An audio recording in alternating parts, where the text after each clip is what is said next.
అనిగంలపాడు గ్రామంలో 50 లక్షల రూపాయల నిర్మాణ వ్యయంతో సీసీ రోడ్డు, 14 లక్షల రూపాయల వ్యయంతో గోకులం షెడ్డులను ప్రారంభించిన ఎమ్మెల్యే శ్రీరామ్ రాజగోపాల్ తాతయ్య.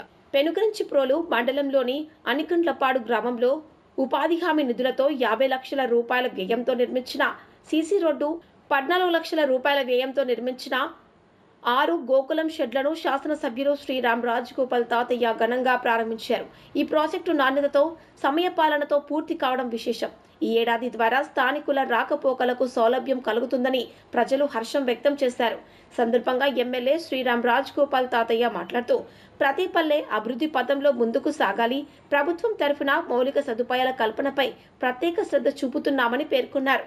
రాష్ట్ర ప్రభుత్వం ఎంతో ప్రతిష్టాత్మకంగా రైతుల, పశువుల అభివృద్ధి కోసం చేపట్టిన గోకులం షెడ్ల నిర్మాణం వల్ల రైతులకు ఎంతో ప్రయోజనం ఉందని అన్నారు.